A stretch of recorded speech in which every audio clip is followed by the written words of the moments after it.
नमस्कार, न्यूज 18 राजस्थान पर आप सभी का स्वागत। मैं हूं आपके साथ हेमंत कुमार और आप देख रहे हैं मारो राजस्थान। चलिए खबरों की शुरुआत बड़ी खबर के साथ उदयपुर हत्याकांड को लेकर के इस वक्त की बड़ी जानकारी सामने आ रही है।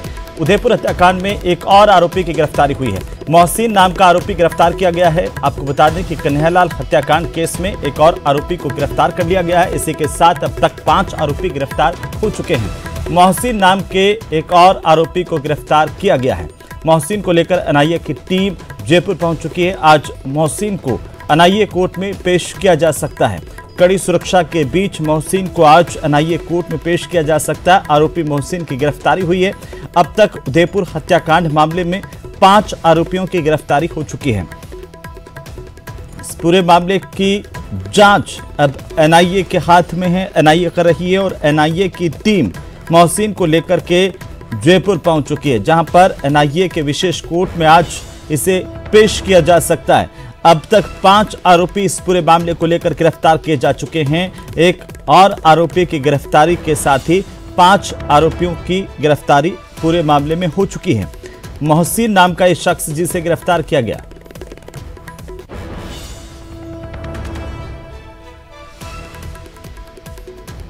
तो इसी खबर पर ज्यादा जानकारी के साथ हमारे सहयोगी राकेश हमारे साथ जुड़ रहे हैं। सीधे हम राकेश का रुख करेंगे और साथ ही साथ सहयोगी कपिल भी हमारे साथ फोन लाइन पर मौजूद हैं। पहले राकेश का रुख करते हैं। राकेश, एक और गिरफ्तारी हुई है और इसी के साथ ही उदयपुर हत्याकांड मामले में अब तक 5 आरोपियों की गिरफ्तारी कर ली गई है। क्या अपडेट है इसे लेकर आपके पास?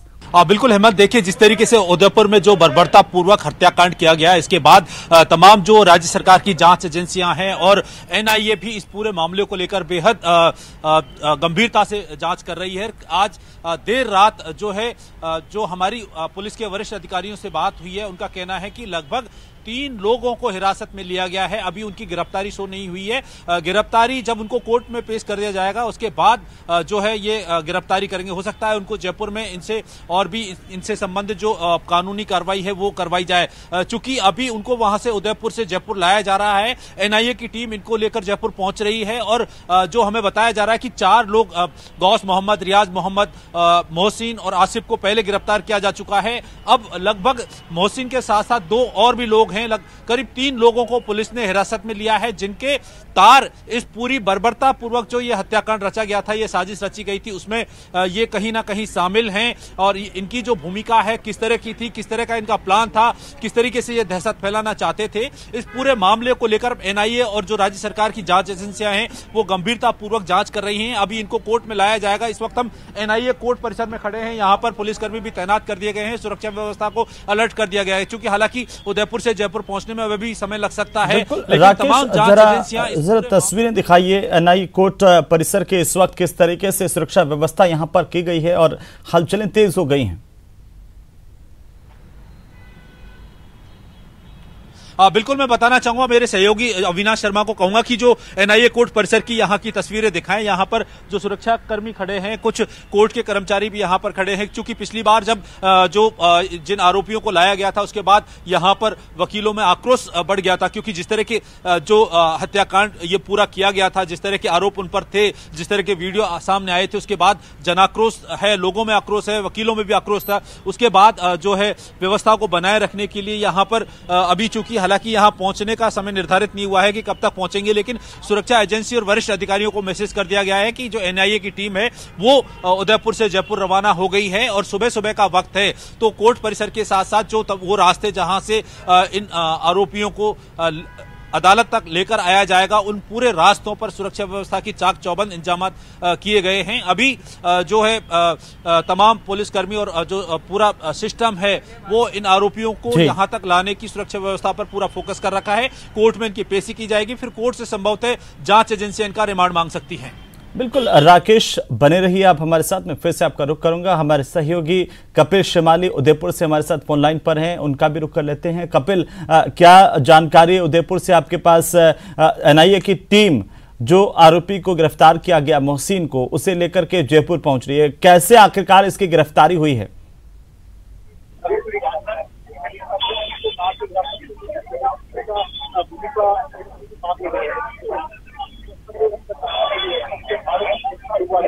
कपिल, आप मुझे सुन पा रहे हैं?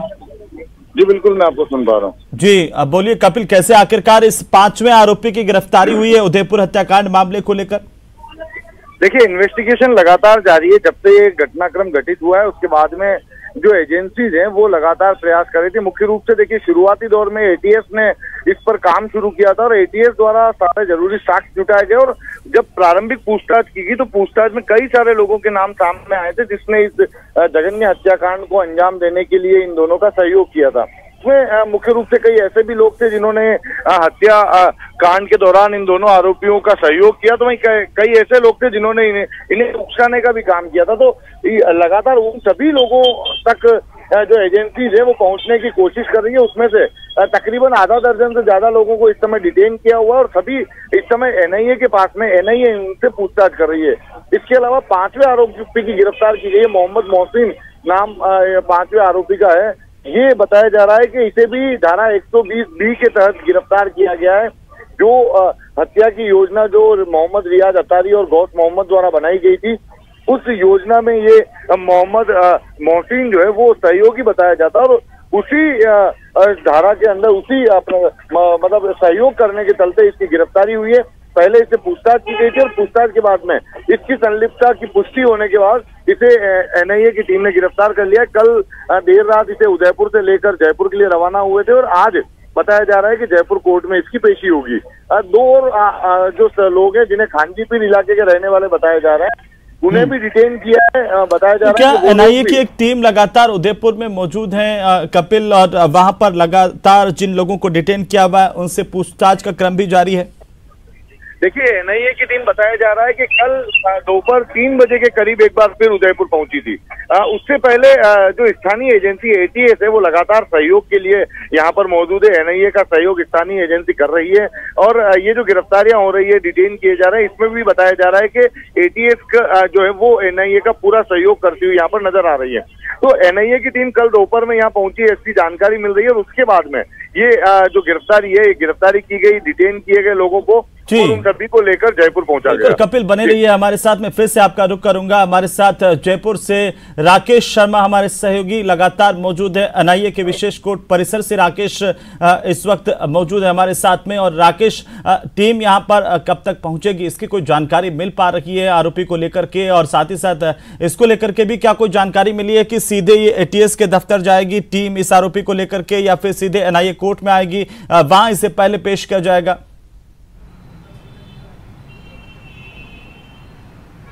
बिल्कुल, देखिए यहाँ पर अहमद, मैं बताना चाहूंगा कि जो टीमें हैं पहले जिन आरोपियों को गिरफ्तार किया गया था एटीएस मुख्यालय लेकर गई थी, क्योंकि वहां पर कुछ लीगल फॉर्मेलिटीज पूरी करनी थी। लीगल फॉर्मेलिटीज पूरी करने के बाद जो विधिवत तरीका एक होता है कि जिस तरह का ये पूरा जघन्य हत्याकांड रचा गया है, उसमें जो ये पूरा एक नेटवर्क जो बना था, कौन कौन लोग इसमें शामिल थे, जहां हथियार बने, इसके अलावा जो जिन लोगों ने इस योजना में अंजाम दिया, इस योजना में शामिल थे, प्लानिंग में शामिल थे, या इनके नेटवर्क में और कौन कौन लोग शामिल हैं, कहां तक ये नेटवर्क फैला हुआ है, जो साक्ष्य एनआईए और एटीएस, एसओजी और इन टीमों को मिल रहे हैं, जांच एजेंसियों को मिल रहे हैं। जांच एजेंसियों, हालांकि उन सभी साक्ष्यों को भी बेहद गोपनीय रखा जा रहा है, लेकिन साक्ष्यों के आधार पर सबसे पहले जो लीगल फॉर्मेलिटीज पूरी होती है उनको करने के लिए संभवतः एटीएस ऑफिस भी जाया जा सकता है। वहां पर कुछ लीगल फॉर्मेलिटीज पूरी करने के बाद कोर्ट में लाया जाएगा, क्योंकि कोर्ट परिसर में लाने के बाद में यहां पर जिन लोगों को डिटेन किया गया है, गिरफ्तार किया गया है, उन लोगों से बाकायदा इनके साक्ष्य यहां पर रखे जाएंगे और इस पूरे मामले में एनआईए की टीम और एटीएस और सभी जांच एजेंसियां बेहद सावधानी पूर्वक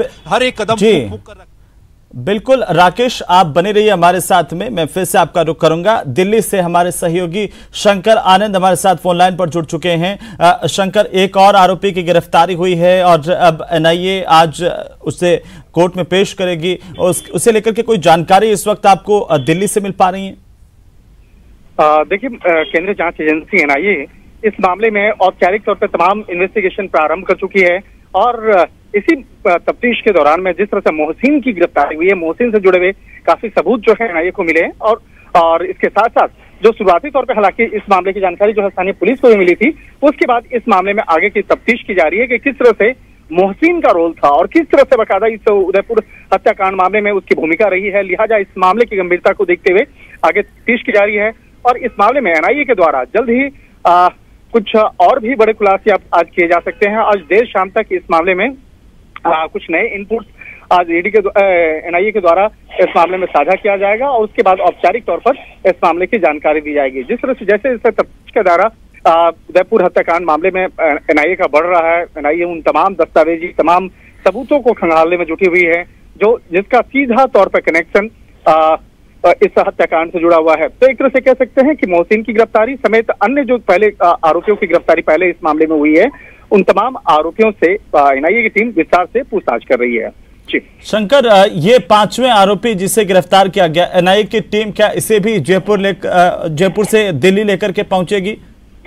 निश्चित तौर पर देखिए, ये केस जो है अब एनआईए को ट्रांसफर जब हो चुका है तो उस केस से जुड़े हुए जितने भी आरोपी होंगे उन तमाम आरोपियों से विस्तार से पूछताछ की जाएगी। और पूछताछ इस लिहाज से किया जाएगा कि जिस तरह से इस मामले में तमाम सबूतों को इकट्ठा किया गया और एनआईए की टीम पिछले 5 दिनों से लगातार जिस तरह से इस मामले में कई सबूतों को खंगाल रही है, उसके बाद तमाम सबूतों को इकट्ठा करने के बाद जिस तरह से बकायदा कई आरोपियों का बयान दर्ज किया गया और उसी दर्ज बयान के आधार पर आगे की कार्रवाई को अंजाम दिया जा रहा है।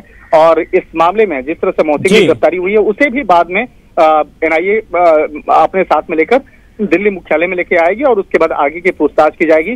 तो अभी इस मामले में कहा जा सकता है कि अभी तक तो शुरुआती जांच जो है स्थानीय पुलिस के द्वारा ज्यादा किया गया है, लेकिन अब एनआईए इस मामले में आगे इन्वेस्टिगेशन का दायरा काफी आगे बढ़ा चुकी है। बिल्कुल शंकर, चलिए बहुत शुक्रिया तमाम जानकारी के लिए। लगातार अपडेट हम आपसे लेते रहेंगे। एक बार फिर से उदयपुर का रुख करते हैं जहां से सहयोगी कपिल हमारे साथ लगातार बने हुए फोन लाइन पर। कपिल, ये जो 5वां आरोपी गिरफ्तार किया गया मोहसिन, इसको लेकर के कोई स्पेसिफिक जानकारी मिल पाई है? कहाँ का ये रहने वाला है? कब से जो है अब वो मुख्य आरोपियों के संपर्क में था? देखिए, ये उदयपुर का रहने वाला है, विजय सिंह पथिक मार्ग का रहने वाला बताया जा रहा है। हालांकि जो एनआईए की टीम है उन्होंने इसकी किस तरह की संलिप्तता थी इसकी अभी पुष्टि नहीं की है, स्पष्ट तौर पर आधिकारिक तौर पर नहीं बताया। लेकिन जो जानकारी है क्योंकि 2 मुख्य आरोपी जिन्होंने इस घटना को अंजाम दिया था और उसके बाद जितने भी आरोपी इसमें सामने आते हैं वे सभी षड्यंत्र रचने में इसमें आरोपी बनाए जाएंगे। तो जो जानकारी है उसके अनुसार धारा 120B के तहत षड्यंत्र रचने के लिए, योजना बनाने में सहयोग करने के लिए मोहम्मद मोहसिन को गिरफ्तार किया गया है। अब ये बैकग्राउंड इस सामने आया, किस तरीके से क्या काम करता था, कैसे इसका इन्वॉल्वमेंट, अभी इस पर हालांकि जांच होनी है। देखिए, ये अभी स्पष्ट नहीं किया गया, लेकिन जैसा कि अभी हमारे वरिष्ठ सहयोगी शंकर ने बताया कि देर शाम तक एनआईए जो है काफी सारे इनपुट्स को आधिकारिक रूप से स्पष्ट कर सकती है, तो उसमें ये जानकारियां सामने आने की संभावनाएं बन रही है। लेकिन आप देखिए कि ये जो इसकी जो संलिप्तता है, क्योंकि इसको डिटेन कर इससे लगातार पूछताछ कर रही थी एनआईए की टीम, तो चलिए बहुत शुक्रिया तमाम जानकारी के लिए। और साथ ही साथ राकेश हमारे साथ जुड़े। राकेश, आपका भी बहुत शुक्रिया। लगातार अपडेट हम आपसे लेते रहेंगे। तो आज 5वें आरोपी को गिरफ्तार करने के बाद इसे जयपुर के विशेष एनआईए कोर्ट में पेश किया जाएगा। इसे लेकर के एनआईए कोर्ट में सुरक्षा व्यवस्था को बढ़ा दिया गया है। हमारे सहयोगी राकेश शर्मा बता रहे थे कि अब वहां पर पुलिस बलों की तैनाती कर दी गई है। पिछली बार जिस तरीके से आरोपियों के साथ मारपीट की गई थी, 4 आरोपी जिनको पेश किया था कड़ी सुरक्षा व्यवस्था में, उसके बावजूद वहां पर वकीलों का हंगामा हुआ। उसे देखते हुए इस बार ज्यादा सतर्कता बरती जाएगी। तो अब तक 5 आरोपियों की गिरफ्तारी हो चुकी है। मोहसिन नाम का एक शख्स गिरफ्तार किया गया। इस पूरे मामले को लेकर के एनआईए की टीम की ओर से एनआईए अभी से लेकर के जयपुर पहुंच रही है और यहां पर जयपुर में एनआईए के विशेष कोर्ट में इस 5वें आरोपी को भी आज पेश किया जाएगा, जहां पर इसे रिमांड पर लिया जाएगा। पहले से 4 आरोपियों का 10 दिन का रिमांड चल रहा है। ऐसे में उनसे जैसे जैसे पूछताछ में खुलासे हो रहे हैं, कई और इन्वॉल्वमेंट जैसे जैसे सामने आ रहे हैं, उनको लेकर के उनकी भूमिका की जांच भी एनआईए कर रहा है। चलिए आगे बढ़ेंगे और इसी बीच बड़ी खबर हम आपको बता दें, हिस्ट्री शीटर की फायरिंग सामने आई। गैंगवार से इलाके में दहशत है और कोटा में हिस्ट्री शीटर के घर पर फायरिंग हुई है। हिस्ट्री शीटर गुड्डू हजरत के घर पर गोलियां दागी गई हैं। ये बड़ी जानकारी इस वक्त की। इस गैंगवार में फायरिंग से इलाके में दहशत का माहौल है। हालांकि फायरिंग से किसी तरह के नुकसान होने की कोई जानकारी सामने अभी तक नहीं आई है। कोटा से हमारे संवाददाता ओम प्रकाश फोन लाइन पर जुड़ चुके हैं। ओम प्रकाश, कैसे ये पूरा का पूरा घटनाक्रम हुआ है, क्या जानकारी इस वक्त आपके पास है? जी, ये उद्योगनगर थाना का हिस्ट्री शीटर बताया जा रहा है, जिनके घर पे फायरिंग हुई है उनके खिलाफ करीब 40 से अधिक मुकदमे दर्ज है। हिस्ट्री शीटर गुड्डू हजरत के घर पे उन्हीं के साथी रहे हुए हैं जो बदमाश प्रवृत्ति के बताए जा रहे हैं। करीब आधा दर्जन लोगों ने उनके घर के बाहर खड़े होकर फायरिंग की। हालांकि फायरिंग में कोई हताहत नहीं हुआ, लेकिन ये बदमाशों की एक तरह से गैंगवार कही जा सकती है, जिनमें दोनों गैंगवार में एक तरह से भिड़ंत के हालात बने हैं और फायरिंग से पूरे इलाके में दहशत का माहौल है, हड़कंप सा मच गया है। सिटी एसपी केसर सिंह शेखावत भी मौके के लिए रवाना हुए हैं बताया जा रहा है। और हालांकि फायरिंग में कोई हताहत नहीं हुआ, लेकिन सीसीटीवी फुटेज खंगाले जा रहे हैं और पूरे मामले की जांच कर रहे हैं। उद्योगनगर थाना पुलिस पूरे मामले की जांच में जुटी हुई है, लेकिन बताया जा रहा है कि ये एक ही जो गैंग के लोग थे, एक ही साथी हैं, लेकिन इनमें से कुछ लोगों के बीच में कुछ रंजिश हो गई। इसी के चलते ये दहशत फैलाने के लिए या जान से मारने की नीयत के चलते फायरिंग की वारदात को अंजाम दिया है। फिलहाल किसी को कोई गोली नहीं लगी, क्योंकि जो हिस्ट्री शीटर गुड्डू हजरत साहब वो घर के अंदर था और गोली किसी को नहीं लगी। लेकिन मौके पर पुलिस का भारी जाब्ता क्या दूसरे पक्ष की ओर से भी फायरिंग की गई जवाबी? चलिए, बहुत शुक्रिया ओम तमाम जानकारी के लिए।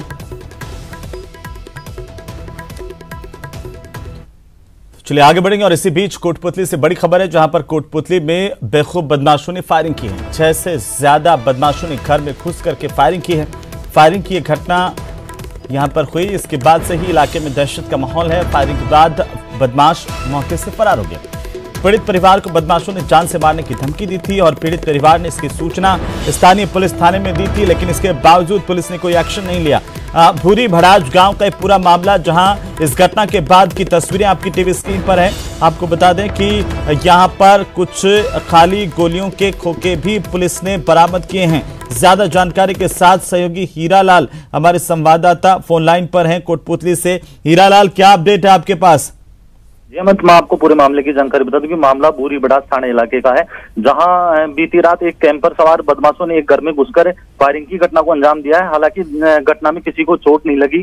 बताया जा रहा है कि जो दोनों पक्ष हैं उनमें आपसी विवाद चल रहा था और जिस घर में ये फायरिंग की घटना हुई है उस घर की लड़की की बचपन में दूसरे पक्ष के लड़के के साथ शादी हुई थी, लेकिन जो लड़का है वो आपराधिक प्रवृत्ति का था। इस वजह से लड़की वालों ने शादी को मानने से इनकार कर दिया था और लड़की की शादी कहीं दूसरी जगह तय कर दी थी और 4 जुलाई को उस लड़की की शादी भी होनी थी, लेकिन पुलिस ने शादी को रुकवा दिया था। इससे नाराज होकर जो दूसरा पक्ष है, जो लड़का है, वो उसने लड़की के घर जाके उन्होंने जान से मारने की धमकी भी दी थी। इसको लेकर लड़की पक्ष के लोगों ने है जो पुलिस थाने पहुंचकर आरोपियों के खिलाफ रिपोर्ट भी दी थी। इसके बाद पुलिस ने इसको जो दूसरा पक्ष है, जो लड़का है, उसको बुला के समझाइश की थी और पाबंद किया था, लेकिन पुलिस ने इसको गंभीरता से नहीं लिया। इसके चलते बीती रात है जो बेखौफ बदमाश है जो गाँव पहुंचते हैं और उन्होंने मकान पर ताबड़तोड़ तरीके से फायरिंग कर दी। जी, लेकिन हीरालाल, ये भी सामने आ रहा है कि ये जो पीड़ित परिवार है, इसने पहले पुलिस को सूचना दी थी कि उनकी जान को खतरा है, धमकियां मिल रही है, स्थानीय पुलिस ने कुछ नहीं किया। क्या आपकी पुलिस के अधिकारियों से बात हो पाई है? जी बिल्कुल, जो है पीड़ित पक्ष है उन्होंने 29 तारीख को प्रागपुरा थाना पहुंचकर पुलिस को रिपोर्ट दी थी, जिस पर जो थाना पुलिस है उन्होंने दूसरे पक्ष को बुलाकर पाबंद किया था, किसी प्रकार की जो आपराधिक घटना ना हो इसके लिए उनको पाबंद किया था और समझाइश भी की थी। इसके बाद दोनों पक्षों में मामला शांत हो गया था, लेकिन बीती रात जो वापस है जो आरोपी पक्ष है वो वहां पे कैंपर में आधा सवार बदमाश वहां पहुंचते हैं और उन्होंने ताबड़तोड़ तरीके से फायरिंग कर दी। हालांकि जो फायरिंग की घटना है उसमें किसी को गोली नहीं लगी, गनीमत यही रही और सूचना पर पुलिस मौके पे पहुंची और उन्होंने जो मौके से है गोली के खाली 4 गोल बरामद किए हैं और पुलिस मामले की जांच में जुटी हुई है। बिल्कुल हीरालाल, तमाम जानकारी के लिए बहुत शुक्रिया और लगातार नजर बनाए हुए हैं आखिरकार पुलिस इस पूरे मामले को लेकर क्या कार्रवाई करती है, कब तक इन बदमाशों की गिरफ्तारी होती है, ये भी देखने वाली बात होगी। भूरी भड़ाज गांव का पूरा मामला, जहां पर 6 से ज्यादा बदमाश एक घर पर पहुंचे थे, वहां पर उन्होंने जमकर फायरिंग की और उसके बाद मौके से भाग निकले। 17 मिनट और 1 करोड़ की लूट। जी हां, हम बात कर रहे हैं अलवर बैंक लूटकांड की। 6 बदमाश, महज 17 मिनट का समय और 32 लोगों को बंधक बना करके 1 करोड़ से ज्यादा की लूट की वारदात को अंजाम दिया गया और ऐसा तरीका कि हर कोई हैरान रह गया। बैंक लूट का सीसीटीवी फुटेज अब सामने आया, तस्वीरें आपकी टीवी स्क्रीन पर। बैंक लूट में की सीसीटीवी से यह पता चला है कि सुबह 9:30 बजे करीब एक्सिस बैंक के खुलते ही एक लुटेरा बैंक के गेट पर पहुंचा और हथियार के नोक पर गार्ड को बंधक बनाया। फिर 5 लुटेरे बैंक के अंदर दाखिल हुए और बैंक के कर्मचारियों को बंधक बनाया। गेट पर तैनात लुटेरा उन लोगों को एक एक कर बंधक बनाता गया जो बैंक में आ रहे थे और फिर बैंक से 93,43,000 की नकदी के साथ 25 लाख रुपए का गोल्ड लूटा गया। बदमाश बड़े आराम से बाइक पर सवार होकर के फरार हो गए। पुलिस हालांकि अब इस पूरे मामले को लेकर तफ्तीश कर रही है, लेकिन पुलिस के हाथ अभी भी खाली है। जानकारी जुटाई जा रही है कि आखिरकार ये कौन सी गैंग थी, किस तरीके से इसने पूरी वारदात को अंजाम दिया, फिर कहां गए। हालांकि पुलिस ने उनका पीछा भी किया, काफी देर तक पुलिस की टीम उनके पीछे लगी रही। 17 मिनट में 32 बैंक कर्मचारियों को बंधक बना करके इस बड़ी लूट की वारदात को अंजाम दिया गया, जिसमें करीब 1 करोड़ रुपए से ज्यादा की लूट की गई है।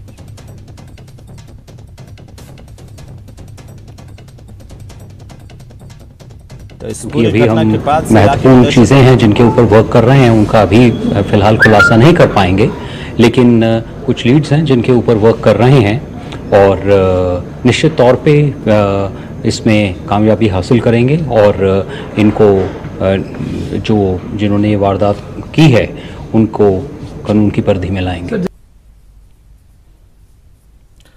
तो तस्वीरें हम आपको दिखा रहे हैं, तस्वीरों में कैद हुए ये लुटेरे। देखिए किस तरीके से पूरे तामझाम के साथ ये पहुंचे थे और पूरी रैकी की थी इन्होंने पहले, और इनको पता था कि कब कौन किस समय बैंक में दाखिल होगा। उससे ठीक पहले जैसे ही बैंक खुला ये बैंक के सामने पहुंच गए थे। 17 मिनट का समय फिल्मी अंदाज में पूरी तरीके से, और आप देखेंगे इन तस्वीरों को तो ये लुटेरे उसमें कैद हुए हैं और इन्होंने बाइक पर सवार होकर के ये यहां पर पहुंचे थे, लूट की पूरी वारदात को अंजाम दिया और इसके बाद मौके से फरार हो गए।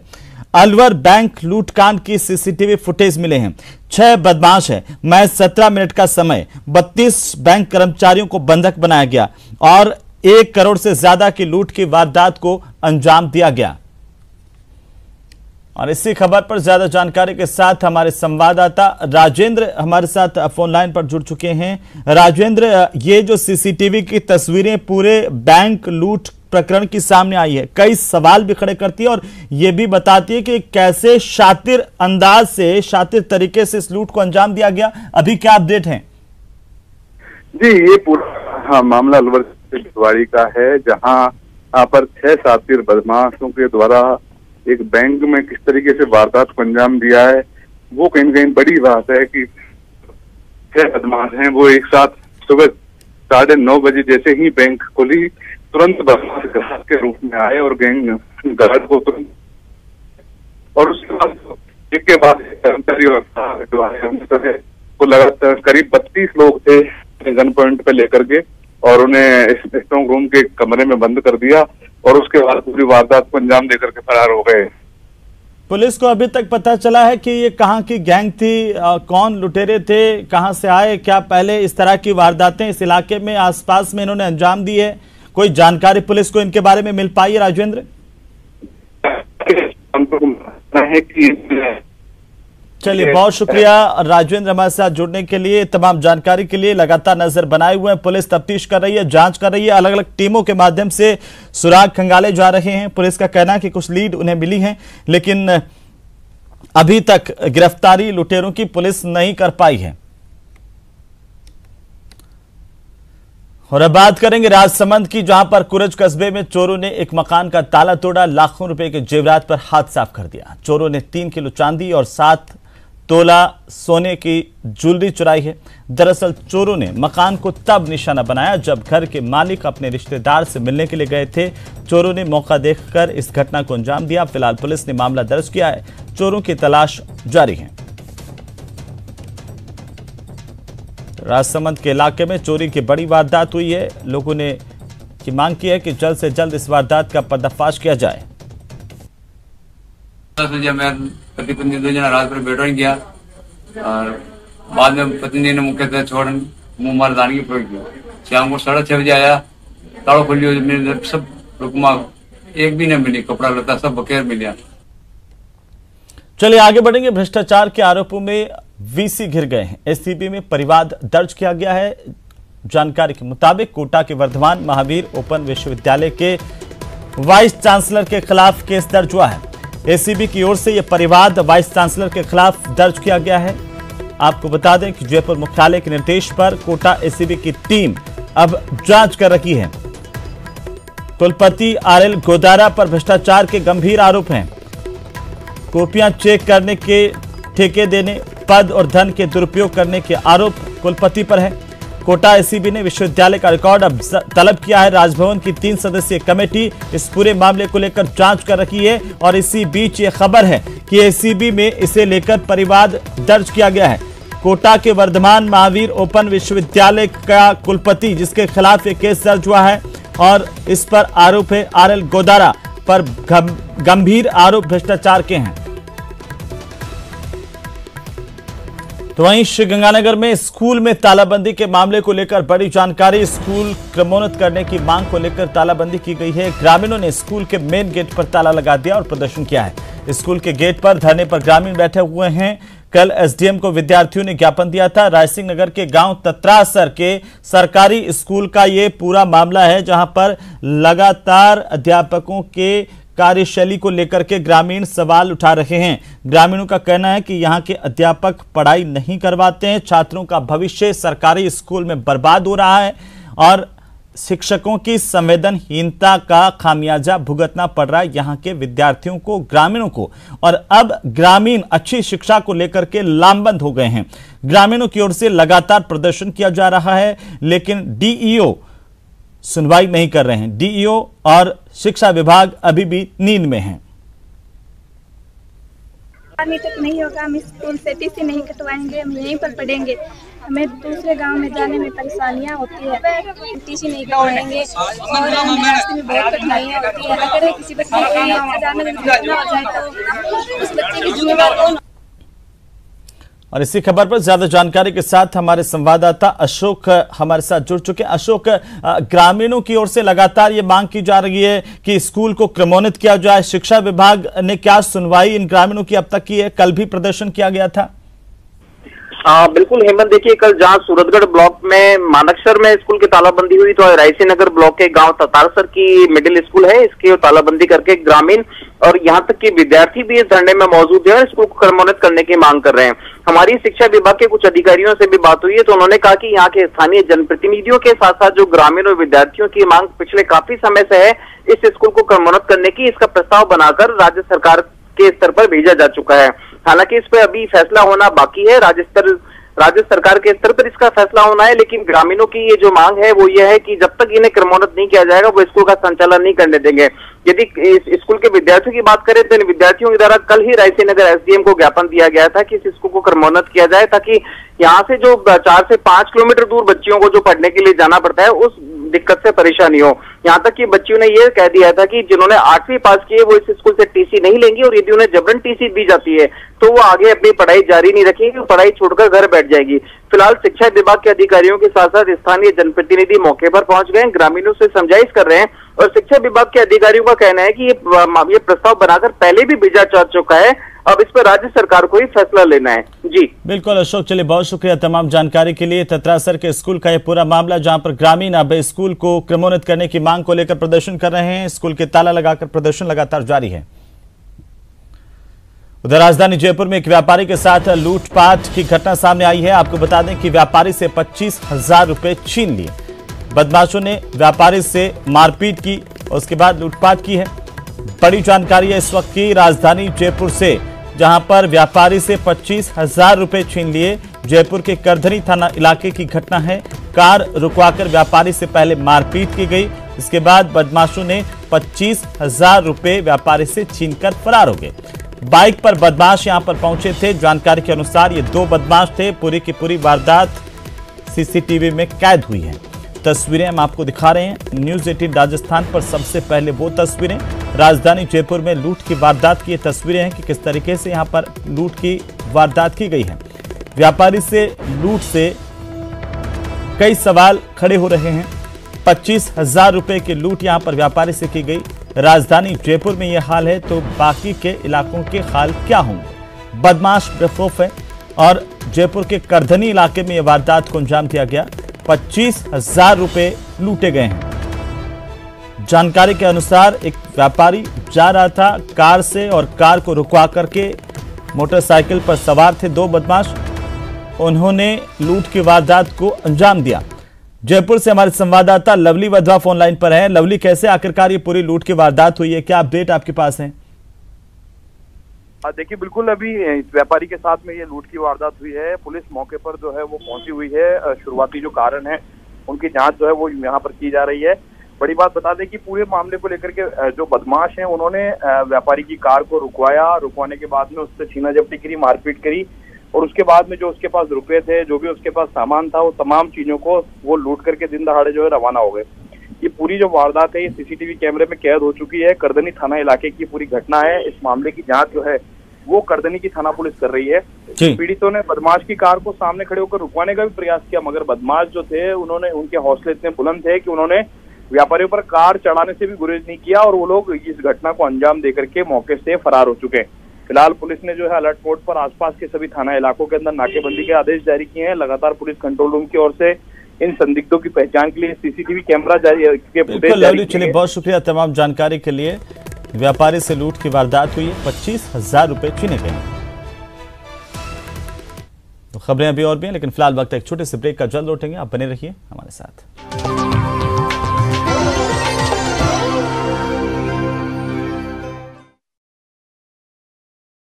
संतों ने प्रदर्शन किया। महंत को ढूंढने वाले को 5,000 इनाम देने की घोषणा। उधर पुलिस की जांच में खुलासा हुआ है कि 5 बदमाश महंत जी को उनका वीडियो वायरल करने की धमकी देकर उन्हें ब्लैकमेल कर रहे थे, इसलिए उन्होंने खुद के अपहरण की साजिश रची। पुलिस ने सभी 5 आरोपियों को गिरफ्तार कर लिया है। इन 5 मुलजिमों को जो महंत जी को परेशान करे तो उन 5 को दस्तयाब किया जा चुका है। 384 मुकदमा दर्ज करके अग्रिम कार्रवाई की जाएगी। ये 5 निवासी जो मुलजिम है, जो बाड़मेर के, इनके द्वारा महंत जी को ये बताते हुए कि कोई गलत वीडियो है उनके पास, उसी के तहत उन्हें एक्सटॉर्ट करने का प्रयास किया जा रहा था। महंत के गायब होने के बाद जालौर का संत समाज काफी आक्रोशित था और विरोध प्रदर्शन के साथ आंदोलन की चेतावनी दे रहा था। अब जब महंत के अपहरण की फर्जी कहानी का खुलासा हो गया है तो जिला पुलिस ने चैन की सांस ली है। महंत को एक वीडियो क्लिप के जरिए कुछ बदमाश जो ब्लैकमेल कर रहे थे, पैसों की मांग कर रहे थे, ऐसे में उन्हें सबक सिखाने के लिए महंत ने इस तरीके की झूठी रणनीति रचाई और उसके बाद खुद ही अपने अपहरण के जो झूठी कहानी बनाकर 3 दिन गायब हो गए। इन तमाम चीजों को लेकर आज जालौर पुलिस ने बड़ा खुलासा कर दिया है और महंत को जो लोग ब्लैकमेल कर रहे थे उन्हें भी पुलिस ने गिरफ्तार कर लिया है। श्याम बिश्नोई, न्यूज 18, जालौर।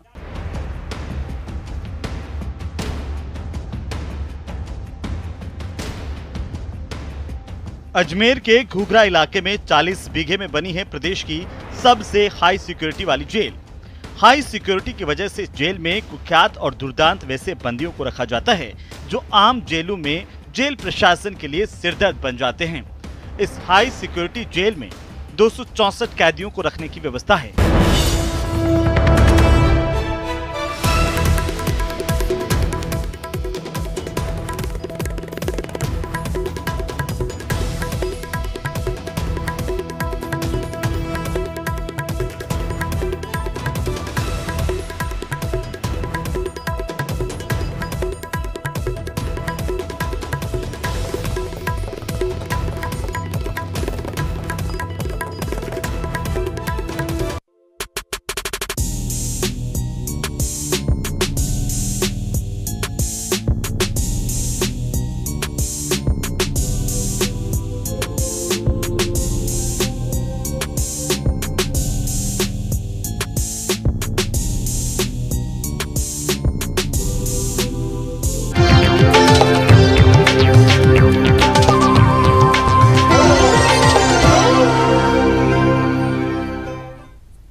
चलिए ब्रेक के बाद एक बार फिर से आपका स्वागत। और इसी बीच बड़ी खबर में आपको बता दें, राजधानी जयपुर में आग का तांडव देखने को मिला।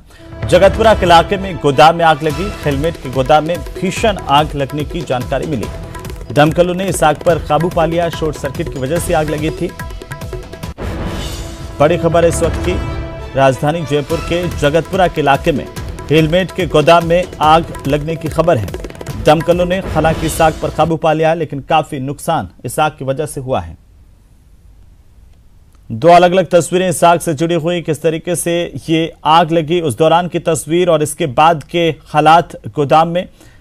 हेलमेट जल करके खाक हो गए। सवाल इस बात को लेकर के भी उठ रहे हैं कि इस गोदाम में किसी तरह के कोई सुरक्षा इंतजाम नहीं थे, न ही फायर सिस्टम यहां पर लगा हुआ था, जिसकी वजह से यह आग फैलती चली गई। तो वहीं दौसा से बड़ी खबर, जहां पर दर्दनाक सड़क हादसा हुआ। पिकअप और कार में जोरदार टक्कर हुई है। हादसे में 4 लोगों की मौत होने की खबर मिल रही है। यूपी के रहने वाले सभी मृतक बताए जा रहे हैं। और नेशनल हाईवे 148 पर बापी के पास यह हादसा हुआ। हादसे के बाद मौके पर अफरा तफरी का माहौल नजर आया। सूचना मिलने पर घटनास्थल पर पुलिस मौके पर पहुंची। मामले की जांच जारी है। यूपी के रहने वाले लोग हादसे का शिकार हुए हैं। नेशनल हाईवे 148 पर दौसा में हादसा हुआ। बापी के पास बड़ा हादसा, जिससे 4 लोगों की मौत हुई है।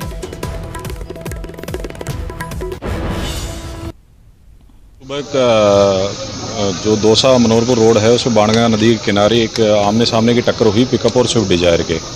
उस टक्कर के अंदर जो डिजायर में 5 लोग सवार थे, उसमें से 4 लोग ऑन स्पॉट ही डेड हो गए और एक व्यक्ति जो गंभीर घायल है उसको जयपुर रेफर किया गया है। और जो पिकअप में 2 व्यक्ति सवार थे, उनमें से उनके चोटें हैं, उनको भी जयपुर रेफर किया गया है। ज्यादा जानकारी के साथ दौसा से हमारे संवाददाता आशीष शर्मा हमारे साथ जुड़ चुके हैं। आशीष, क्या जानकारी इस हादसे को लेकर?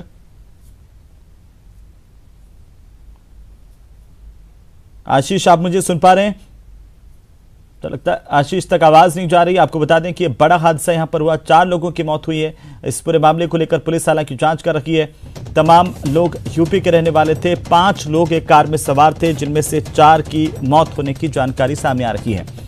तो अल सुबह दौसा में यह दर्दनाक सड़क हादसा हुआ। बापी के पास बड़ा सड़क हादसा हुआ, जिसमें 4 लोगों की जान गई है। सभी लोग यूपी के रहने वाले थे और जानकारी के अनुसार सीकर के खाटू श्याम जी जा रहे थे और इसी दौरान हादसे का शिकार हुए। तो वहीं जोधपुर में भी दर्दनाक सड़क हादसा हुआ है, जिसमें 2 ट्रेलर के आमने सामने की जोरदार भिड़ंत हुई। इस टक्कर के बाद दोनों ट्रेलर में आग लग गई और देखते ही देखते 3 लोग जिंदा जल गए। 3 लोगों की जिंदा जलने से मौत हुई है। आग के गोले में दोनों ट्रेलर तब्दील हो गए। जैसे ही जानकारी मिली, दमकल की गाड़ियां मौके पर पहुंची। कड़ी मशक्कत के बाद दमकलों ने इस आग पर काबू पाया। देर रात यह हादसा हुआ। करीब 2 घंटे तक सड़क पर जाम लगा रहा। मौके पर पुलिस प्रशासन के अधिकारी टीम पहुंची। शेरगढ़ से सोइत्रा के बीच में हादसा हुआ है, जहां इस सड़क हादसे के बाद की पहली तस्वीर हम आपको दिखा रहे हैं। दोनों ट्रेलर में आग लग गई और ट्रेलर में आग लगने की वजह से 3 लोग जिंदा जले हैं। 3 लोग मौत के मुंह में समा गए। अचानक यह आग भड़की एक्सीडेंट के बाद, जिससे इन ट्रेलर में मौजूद लोगों को बाहर निकलने का वक्त नहीं मिल पाया। वो आग की भेंट चढ़ गए और उनकी मौत हो गई। तो वहीं टोंक नगर परिषद की कमिश्नर पूजा मीना को निलंबित किया गया है। कुंजीलाल मीना से बहस को लेकर के माना जा रहा है कि निलंबन की कार्रवाई की गई है। यूडीएच डायरेक्टर और संयुक्त सचिव की ओर से इसे लेकर आदेश जारी किए गए हैं। बड़ी खबर इस वक्त की विचाराधीन विभागीय जांच के चलते पूजा मीना को निलंबित किया गया है। जानकारी के मुताबिक कल कुंजीलाल मीना से पूजा मीना की बहस हो गई थी। एसडीएम को मॉनिटरिंग अधिकारी बनाने को लेकर के दोनों के बीच में बहस हुई थी और इस बात को लेकर के बहस हुई कि कमिश्नर और आरएएस अधिकारी में आखिर बड़ा कौन है। 2-3 बार कमिश्नर पूजा मीना से कुंजीलाल मीना ने कहा कि आरएएस अधिकारी कमिश्नर से बड़ा होता है, लेकिन कमिश्नर ने कहा कि आरएएस अधिकारी उनसे बड़ा नहीं होता। कुंजीलाल मीना ने कहा कि फिर तो हम भी आपसे बड़े नहीं हैं और इसी बात को लेकर के गहमा गहमी बढ़ गई थी। पूजा मीना निलंबित की गई हैं।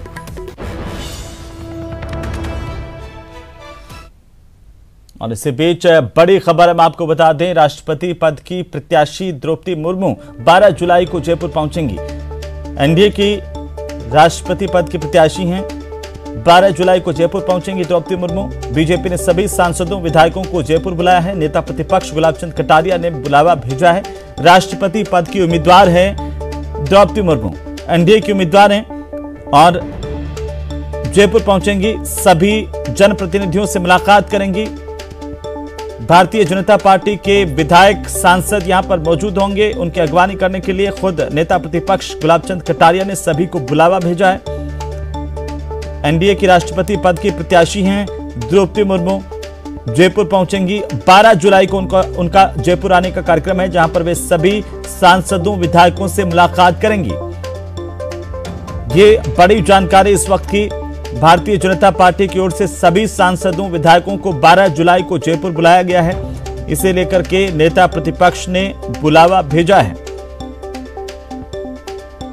राष्ट्रपति चुनाव से पहले द्रौपदी मुर्मू का यह बहुत महत्वपूर्ण दौरा है राजधानी जयपुर का, जहां पर भारतीय जनता पार्टी के सांसदों विधायकों से जनप्रतिनिधियों से मुलाकात करेंगी द्रौपदी मुर्मू। और अब बात मानसून की। मानसून जमकर बरसेगा और मानसून की बारिश को लेकर मौसम विभाग की ओर से चेतावनी जारी की गई है। प्रदेश के 22 जिलों में येलो अलर्ट जारी किया गया है, जिनमें से 10 जिलों में मेघ गर्जना के साथ बारिश के आसार हैं। भीलवाड़ा, बांसवाड़ा, चित्तौड़गढ़, डूंगरपुर, झालावाड़, प्रतापगढ़, राजसमंद, उदयपुर, सिरोही और पाली में गरज के साथ बारिश हो सकती है। कई इलाकों में तेज बारिश हो सकती है और लगातार मानसून अब सक्रिय है और संभावना इस बात को लेकर के उम्मीद व्यक्त की जा रही है कि इस बार जमकर बदरा बरसेंगे मरुभूमि में। इसे लेकर के मौसम विभाग की ओर से चेतावनी जारी की गई है। मौसम विभाग ने ये जानकारी जारी करते हुए अलर्ट किया है। बड़ी जानकारी है इस वक्त की। 22 जिलों में येलो अलर्ट जारी किया गया है, जहां पर भारी बारिश हो सकती है। 10 जिले इसमें से खासतौर पर ऐसे हैं जहां पर तेज बारिश हो सकती है, भारी मेघ गर्जना हो सकती है, बिजली कड़क सकती है। भीलवाड़ा, बांसवाड़ा, चित्तौड़गढ़, डूंगरपुर, झालावाड़ के साथ ही प्रतापगढ़ और राजसमंद के साथ उदयपुर, सिरोही और पाली में बारिश तेज हो सकती है। तो वहीं पिंक सिटी को स्वच्छ और सुंदर बनाए रखने के लिए ग्रेटर नगर निगम की ओर से अवैध बैनर, पोस्टर और होर्डिंग हटाए जा रहे हैं, लेकिन कई इलाकों में नेताओं और सियासी पार्टियों के पोस्टर जस के तस लगे हुए हैं। इसे लेकर राजनीति शुरू हो गई है। ये खास रिपोर्ट देखिए। पिंक सिटी में स्वच्छता पर सियासत, अवैध होर्डिंग पर शुरू हुई राजनीति, शहर में लगे सियासी पोस्टर पर बवाल। स्वच्छता किसी भी शहर की सुंदरता की गवाही देती है। शायद इसीलिए इन दिनों राजधानी जयपुर में लगाए गए अवैध होर्डिंग्स, पोस्टर और बैनर के खिलाफ ग्रेटर नगर निगम 13 जून से अभियान चला रहा है। अभियान के तहत अब तक 7000 से ज्यादा अवैध होर्डिंग्स को हटाया जा चुका है, लेकिन अभी भी राजधानी की दीवारों पर कांग्रेस, बीजेपी और निगम के जनप्रतिनिधियों के पोस्टर नहीं हटाए गए हैं। तो नगर निगम कर्मचारियों को मैं अवगत कराना चाहता हूं कि जयपुर की मेयर साहिबा और कुछ प्रभावशाली लोग चुनिंदा जगहों पे अपने बैनर पोस्टर के द्वारा काबिज हैं।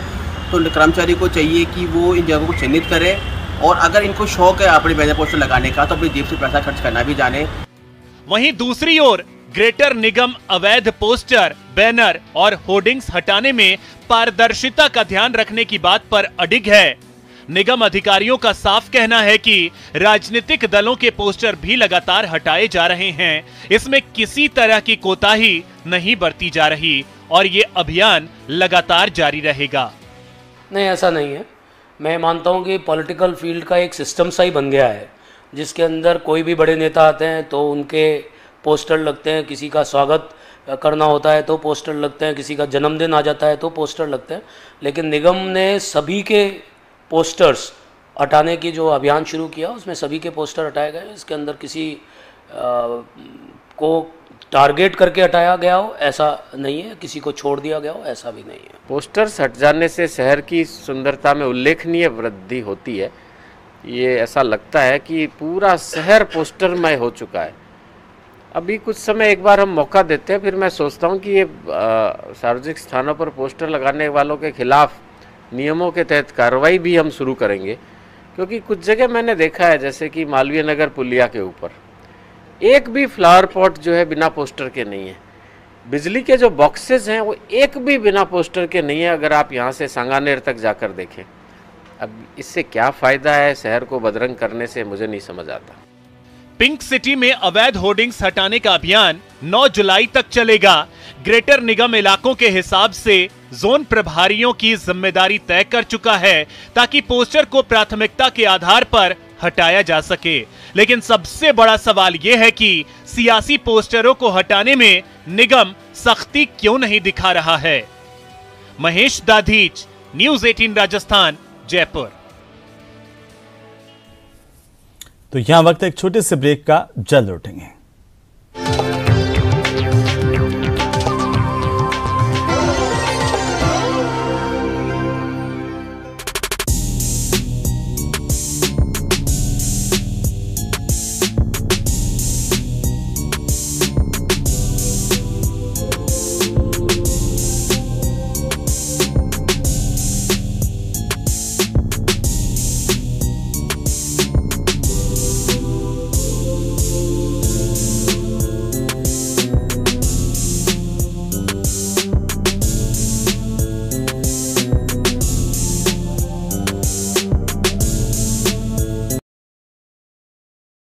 लेकिन इस वक्त यहां पर सिर्फ 82 कैदी बंद हैं, जिसमें अंडर ट्रायल और सजा याफ्ता दोनों शामिल हैं। सुरक्षा व्यवस्था की बात करें तो इस जेल की सुरक्षा में हथियार लिए आरएसी के जवान 24 घंटे तैनात रहते हैं। 4 वॉच टावर के जरिए जेल की सरहद और अंदर की गतिविधियों पर निगाह रखी जाती है।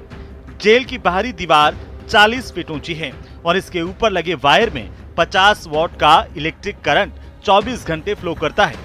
इस हाई सिक्योरिटी जेल में आम जेलों की तरह बैरक नहीं होकर सेल बनाए गए हैं। हाई सिक्योरिटी जेल में 4 बड़े ब्लॉक हैं, जिनमें से 2 ब्लॉक में 5-5 और बाकी 2 ब्लॉक में 6-6 सेल हैं। हर सेल में अधिकतम 3 ही कैदी को रखा जाता है। इस जेल के भीतर 4 वार्ड है और सब बिल्कुल अपने आप में एक तरह से अलग अलग जेल कह सकते हैं। एक दूसरे से उनका मेल मिलाप नहीं हो सकता। एवं इनको ये भी पता नहीं रहता है कि बगल वाले बैरक्स में कौन रह रहा है। तो इस तरह से कठोर नियंत्रण के ऊपर रखा जाता है और आपराधिक गतिविधियों पर नियंत्रण करने का पूरा प्रयास किया जाता है। जेल से किसी भी प्रकार का अपराध संचालित नहीं हो, इसके लिए सीसीटीवी कैमरेज लगे हुए हैं, लाइव वायर रहता है और हमारा सुरक्षा जाब्ता यहाँ भरपूर है। हाई सिक्योरिटी जेल में बंदियों को 24 घंटे इन्हीं सेल में रखा जाता है और इनकी निगरानी सीसीटीवी कैमरे के जरिए की जाती है। इस हाई सिक्योरिटी जेल में कई कुख्यात बदमाश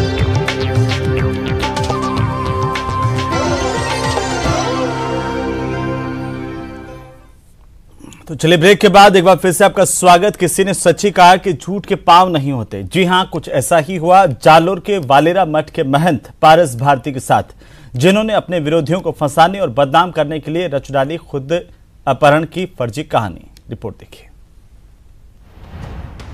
महंत ने बनाई खुद के अपहरण की प्लानिंग।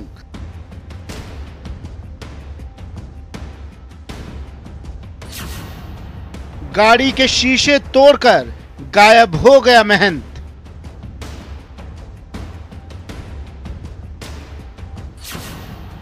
अपहरण की झूठी कहानी का पूरा सच। जालौर जिले के सायला क्षेत्र के वालेरा महंत जो पिछले 3 दिनों से गायब थे, उन्होंने किस तरीके से झूठ की रणनीति बनाई और 3 दिन तक जालौर सहित तमाम जो पुलिस थानों की टीमें थी उन्हें गुमराह करते रहे और उसके बाद सिरोही जिले के रेवदर के पास खुद ही एक आबकारी थाने में जाकर के एक झूठी और कहानी रची और उसमें कहा गया कि मुझे बदमाश यहाँ कर पटक गए। लेकिन जिस तरीके से एक महंत के द्वारा झूठा षड्यंत्र रच करके पुलिस को 3 दिन तक गुमराह करते रहे और पूरे प्रकरण को लेकर आज जालौर पुलिस ने बड़ा खुलासा करते हुए महंत की तमाम करतूतों को सामने लाया है। पुलिस की गिरफ्त में महंत पारस भारती और कोतवाली थाने में लगी लोगों की भीड़। ये नजारा है जालौर के उस थाने का जहां पुलिस ने खुद के अपहरण की साजिश रचने वाले महंत को अपनी गिरफ्त में लिया है। पुलिस ने खुलासा किया है कि महंत पारस भारती ने अपने खिलाफ साजिश रचने वालों से बदला लेने के लिए खुद की किडनैपिंग की कहानी बनाई और गाड़ी के शीशे तोड़कर कपड़े जूते बिखेर कर गायब हो गए। लेकिन पुलिस ने पूरी सच्चाई का पता लगा लिया। मोहनाराम निवासी वालेरा, भवाराम पुत्र मोहनाराम निवासी वालेरा व सूजाराम निवासी मेंगलवा, इन तीनों के साथ मिल करके महंत जी ने ये झूठी अपहरण की कहानी रची और 3 दिन तक वो अपने पहचान व सहयोगी जो कि पोसिंद्रा जिला सिरोही में धर्मनाथ जी महादेव मंदिर में जाकर के रुके और 3 तारीख की शाम को फिर वो स्वयं रेवदर आबकारी थाने पर पहुंचे। जालौर के वालेरा मठ के महंत के फर्जी अपहरण की कहानी शुरू हुई थी गुरुवार बीते 30 जून को। महंत 30 जून को जागरण में भाग लेने निकले। सुबह वालेरा के कांखी रोड पर गाड़ी टूटी हुई मिली। महंत के जूते और कपड़े घटना स्थल पर बिखरे मिले।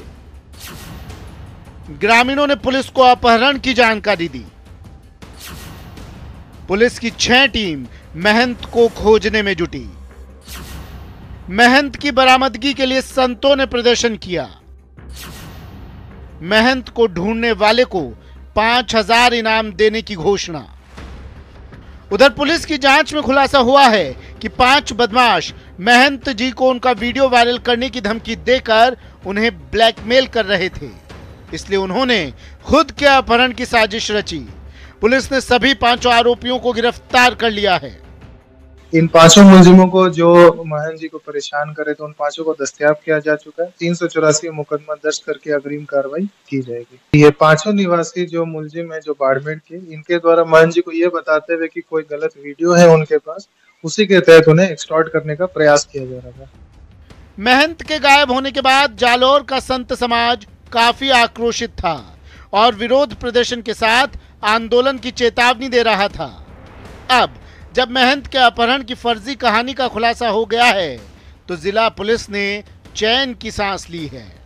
महंत को एक वीडियो क्लिप के जरिए कुछ बदमाश जो ब्लैकमेल कर रहे थे, पैसों की मांग कर रहे थे, ऐसे में उन्हें सबक सिखाने के लिए महंत ने इस तरीके की झूठी रणनीति रचाई और उसके बाद खुद ही अपने अपहरण के जो झूठी कहानी बनाकर 3 दिन गायब हो गए। इन तमाम चीजों को लेकर आज जालौर पुलिस ने बड़ा खुलासा कर दिया है और महंत को जो लोग ब्लैकमेल कर रहे थे उन्हें भी पुलिस ने गिरफ्तार कर लिया है। श्याम बिश्नोई, न्यूज 18 जालौर।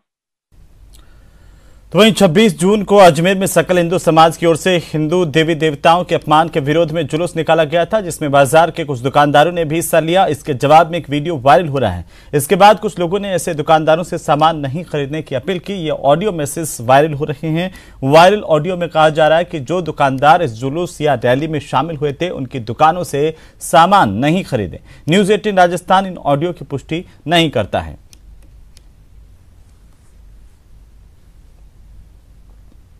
तो मतलब कोई हमारी नबी की, हमारे प्रोफेट की शान में गुस्ताखी करेगा और हम उसके अरेस्ट की मांग करेंगे तो आप उसके साथ सॉलिडेरिटी शो करेंगे। अब हिंदुस्तान का मुसलमान इन चीजों को बर्दाश्त कतई तौर से नहीं करेगा। ख्वाजा मोइनुद्दीन चिश्ती रहमतुल्लाह अलैह की वो दरगाह है जिसको कि दुनिया मानती है और आज के जुलूस से हमारी भावनाएं आहत हुई हैं, जले पे नमक का काम हुआ है और दरगाह बाजार और नले बाजार की जो दुकानें बंद हुई हैं, ये ज़ायरीन ख्वाजा से कमाते हैं और इनको अब इनके बारे में ज़ायरीन ख्वाजा ही सोचे। और इसी के साथ ही बुलेटिन फिलहाल इतना ही, लेकिन न्यूज 18 राजस्थान पर खबरों का सिलसिला लगातार जारी है। नमस्कार।